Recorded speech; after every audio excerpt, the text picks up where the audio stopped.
欢迎来到新兴消息频道，请订阅频道，所以大家不要错过当天最热门的新闻。我们今天的时事通讯包括以下内容：李兰迪的崛起，谭松韵的危机，还是中国影视工业的进步？当李兰迪凭借《你好，旧时光》等作品迅速走红时，舆论场上出现了一个有趣的现象，人们不约而同地将她与谭松韵进行比较。这两位同样拥有娃娃脸、亲和力十足的女演员，似乎被放置在了同一个赛道上。表面上看，这只是一场关于谁更可爱的娱乐圈话题，但若深入剖析，这种现象实际上折射出中国影视工业长期以来存在的深层次问题：类型化演员的困境与观众审美的单一化。中国影视行业长期以来存在着将演员标签化的倾向。谭松韵自《最好的我们》走红后，就被贴上了永远的校园女神、童颜女演员等标签。这种标签在初期确实帮助演员快速建立辨识度，但长期来看却成为了一种无形的枷锁。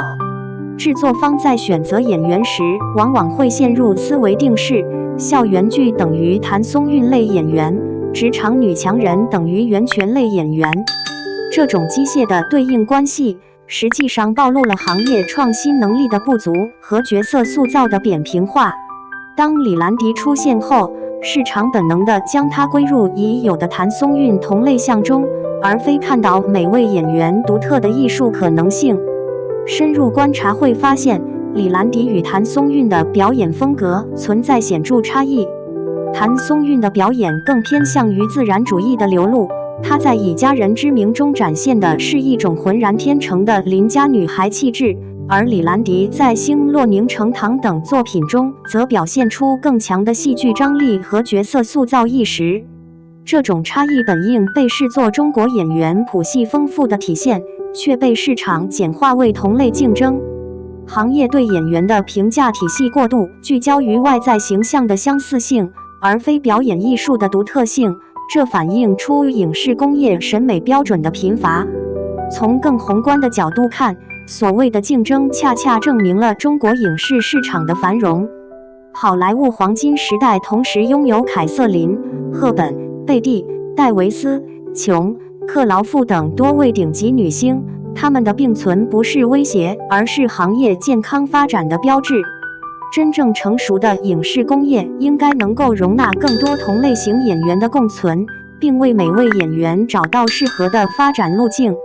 日本影视行业中有村架纯、广濑铃、清原果耶等多位清纯系女演员并行不悖，各自开拓不同戏路的现象，值得中国业界借鉴。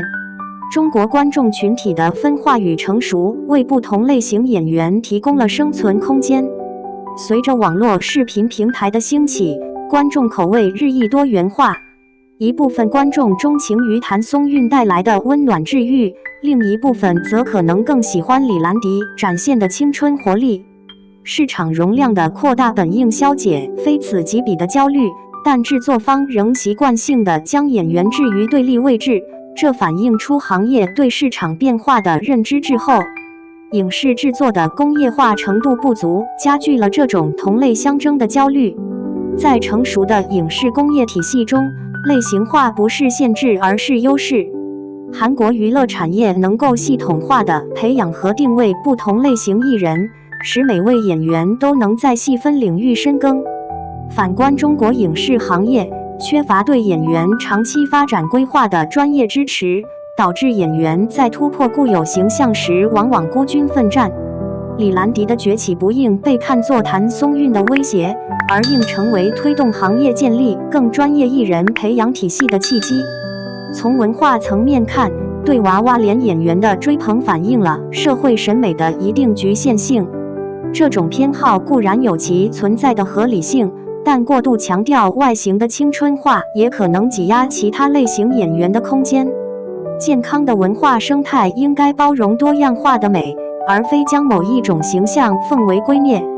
法国电影界能够同时欣赏于佩尔的知性美和阿加妮的精灵美，这种多元审美值得中国影视文化借鉴。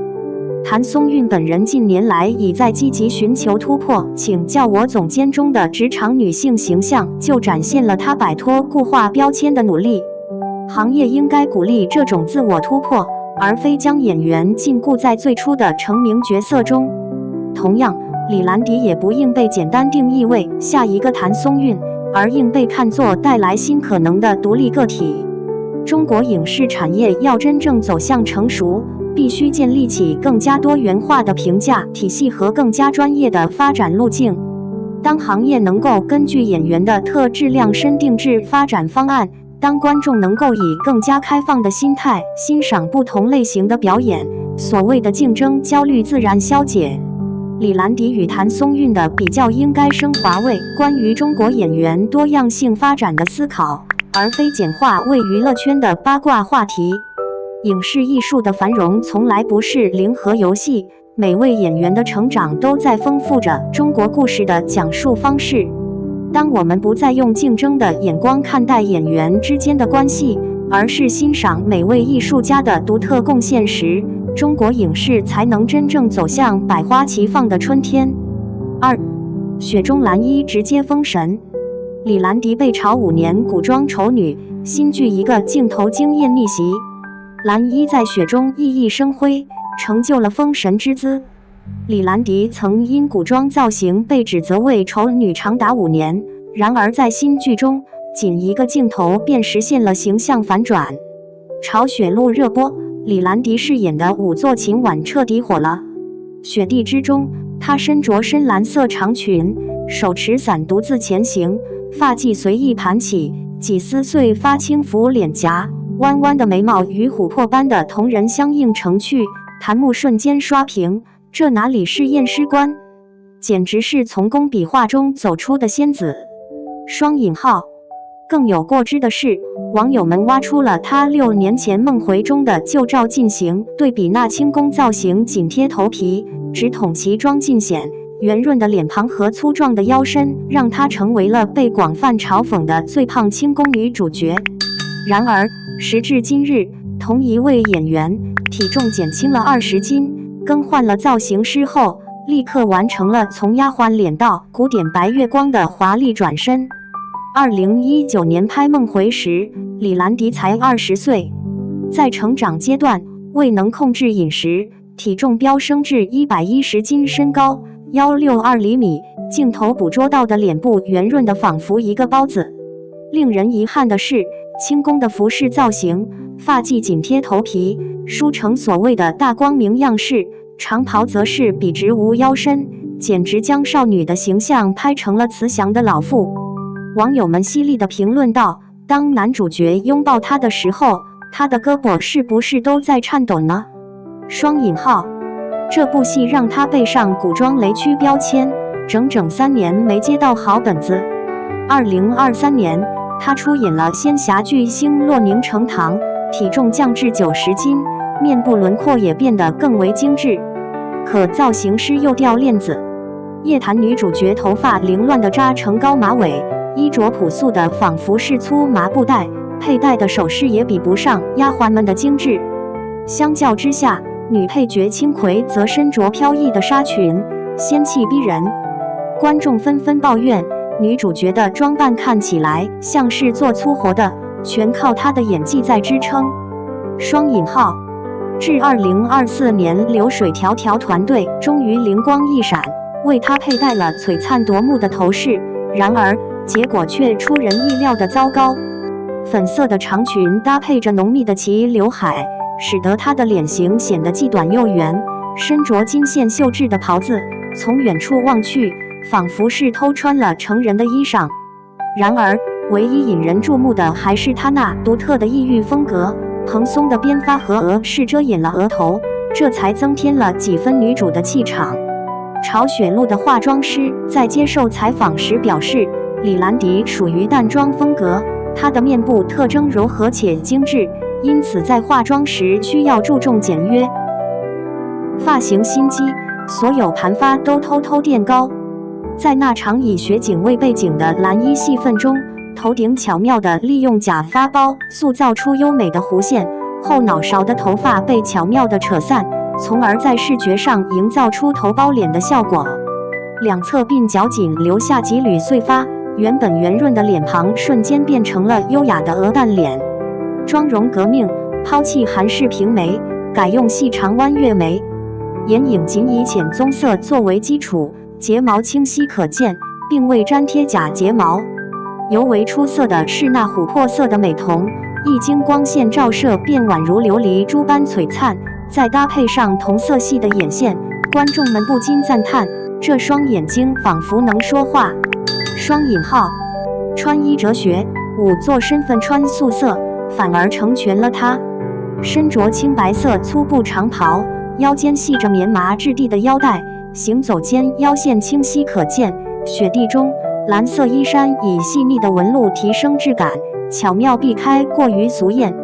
待到演绎恋爱场景时，换上淡雅的粉色纱裙，头发半散随风轻舞，这才充分展现了少女那份娇羞的神韵。在早年参与的活动照片中，李兰迪以马尾辫的形象亮相，身着校服，肌肤光泽，洋溢着满满的胶原蛋白，以至于同学们偷偷拍摄的照片都仿佛捕捉到了校花的神韵。在拍摄梦回期间，她遭到了关于体重过重的讽刺，然而同剧组的演员透露，实际上她的体型非常苗条，简直就像一张纸片，只是因为镜头在横向拍摄时被拉宽了15%。双引号。后来她咬牙减肥，每天瑜伽2小时，啃菜叶子半年甩肉20斤。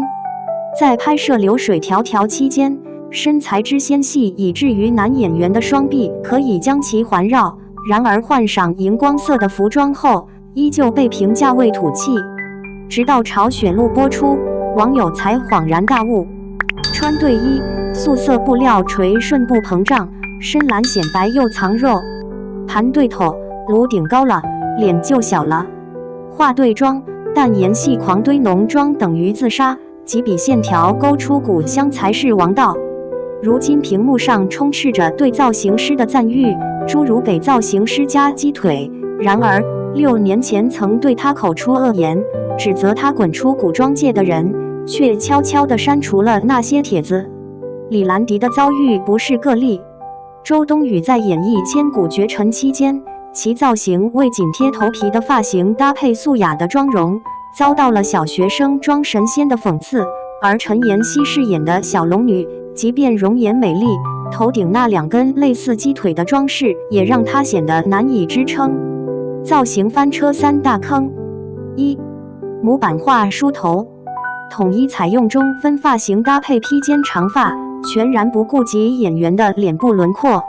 圆脸紧贴头皮，宛若发面馒头；方脸紧绷发髻，仿佛电视机化身未央。2. 影楼风配色，流水迢迢中，李兰迪所穿的荧光粉裙，在灯光稍显昏暗的情况下，便会显得有些污渍，而那金线刺绣，从远处望去，犹如地摊上的亮片，一股廉价气息迎面扑来。3. 人设脱离造型，星落中叶檀被誉为野性十足的公主，然而她的着装却比一般闺秀还要朴素。朝雪路里的5座角色身着素衣，却显得格外得体且档次不低。李兰迪用6年时间证明，没有不适合古装的脸，只有不懂古香的妆造。